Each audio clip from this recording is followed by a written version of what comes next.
Hi అండి, welcome to my channel. ఏంటండి Sunday కదా, అందరూ బిజీగా ఉంటారు పిల్లలతోని. నేను కూడా మీలాగే బిజీ అండి. ఈ సండే మార్నింగ్ బ్రేక్ఫాస్ట్ నుంచి ఆఫ్టర్నూన్ లంచ్ వరకు నా వ్లాగ్. మార్నింగ్ లెగ్గానే ఫస్ట్ టీ అయితే తాగేసి పని అయితే స్టార్ట్ చేస్తాను. టీ తాగేసాక పిల్లలకైతే చేతి పట్టేసి ఇంకా నేను టిఫిన్ చేయడం అయితే స్టార్ట్ చేశాను.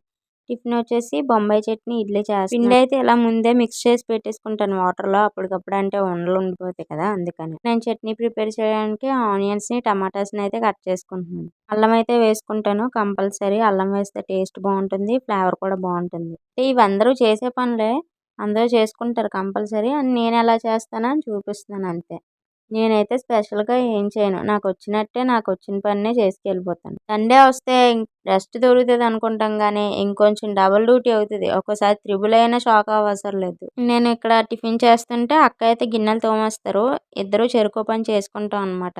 టెన్షన్ ఉండదు ఇంకా. నాకు పని అయ్యేలోపు అక్కడ ఇంకో పని అయితే అయిపోద్ది. అనే ఇద్దరు ఉన్నా సరే చాలా డబుల్ వర్క్ అవుతుంది మాకు. ఎందుకంటే నలుగురు పిల్లలు ఒకలాటోళ్ళే అనమాట. చట్నీ చేయడానికి అన్ని కటింగ్లు అయిపోయి ఓ పక్క ఇడ్లీ అయితే పెట్టేశాను. బొంబాయి చట్నీ చేయడం అయితే స్టార్ట్ చేశాను. నేనైతే పిల్లలకి అది పెట్టకూడదు ఇది పెట్టకూడదు అని ఏది ఉండదండి. నలుగురు పిల్లలు ఏవి పెట్టినా తింటారు. అస్సలు తిండి విషయంలో మాకు ఇబ్బందే పెట్టరు. ఏ చట్నీ చేసినా తింటారు శుభ్రంగా. పోపు అయితే వేగిపోయింది. ఇంకా నేను వాటర్ అయితే వేసుకుంటున్నాను. వాటర్ బాగా మరిగిపోయాక పిండి వేసేయడమే.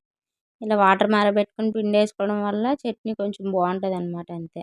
మాకు 2 పూట్ల టిఫిన్లే అనమాట. మార్నింగ్ టిఫిన్ తింటాం, నైట్‌కి టిఫినే తింటాం. నైట్‌కి పిల్లలకి అన్నమే పెడతాం, టిఫిన్ పెట్టం. మళ్ళీ ఒళ్ళు వేడి చేసేస్తది కదా, అందుకని.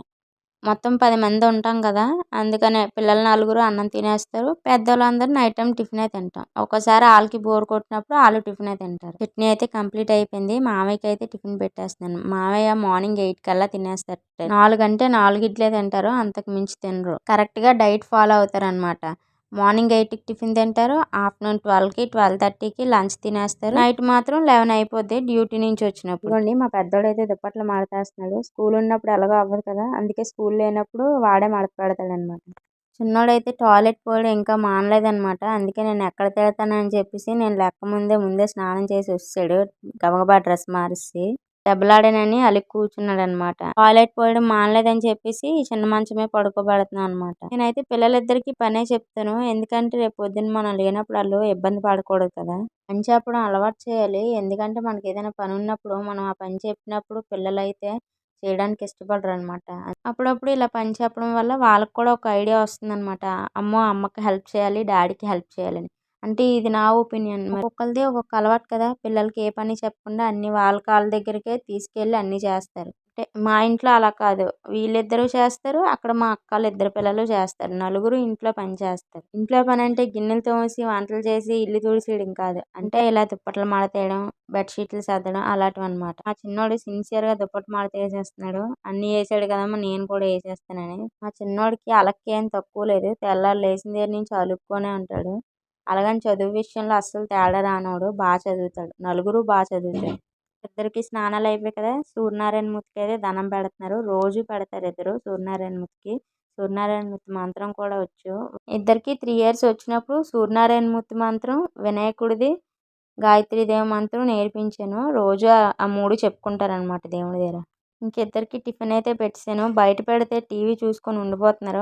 ఇంకా నేను కూడా టిఫిన్ తినేసి వంట డ్యూటీ అయితే స్టార్ట్ చేశాను. ఈరోజు సండే కదా, పూజకి హాలిడే అనమాట. నేను బియ్యం అయితే హాఫ్ అన్ అవర్ ముందే వాష్ చేసుకొని నానబెట్టేసి ఉంచుకుంటాను అనమాట. ఒక పక్క చారు కూడా పెట్టేసుకుంటున్నాను. సండే కదా, పిల్లలందరూ ఇంట్లోనే ఉంటారు, తొందరగా ఆకలేసేద్ది వాళ్ళకి.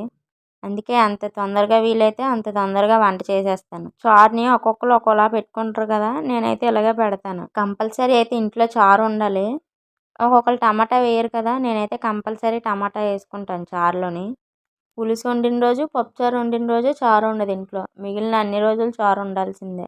చారు అయితే స్టవ్ మీద పెట్టేసుకున్నాను. ఇంకా ఒక పక్క అన్నం కూడా పెట్టేసుకున్నాను. ఎసరు పెట్టుకున్నాను. అన్నం అయితే డైరెక్ట్గా వండము, ఇలా ఎసరు పెట్టుకుని వండుకుంటాం. ఇప్పుడైతే టమాటాలు, ఉల్లిపాయలు, పచ్చిమిరపకాయలు మార్కెట్ నుంచి తెచ్చారు. వాటిని సెపరేట్ చేసుకొని క్లీన్ చేసేసుకుంటాను. టమాటాలు, ఉల్లిపాయలు కొంచెం ఎక్కువే వాడతాం. ఎందుకంటే చట్నీలకి మసాలాలకి ఎక్కువ పడతాయి, అందుకని. మొత్తం అన్ని సెపరేట్ చేసేసాను. ఇప్పుడు కొంచెం వాటర్తో క్లీన్ చేసుకొని ఫ్రిడ్జ్లో పెట్టేసుకుంటాను. ఎగ్స్ వచ్చేసి ఇవి ఒక 6 డేస్కి వస్తాయి అనమాట. రోజు పిల్లలకి ఎగ్ ఆమ్లెట్ కానీ ఎగ్ అట్టు కానీ వేసి పెడతాను. కంపల్సరీ అయితే ఇంట్లో ఎగ్స్ ఉండాల్సిందే. ఇదిగోండి ఇక్కడ ఎసరు అయితే మరిగిపోయింది. ఎసరులో బియ్యం వేసేస్తున్నాను. చారు కూడా ఒక పక్క మరిగిపోయింది. చారు పోపు పెట్టేసుకుంటాను. ఇంతకీ కర్రీ ఏటో చెప్పలేదు కదా. చికెన్ వండుతున్నాను.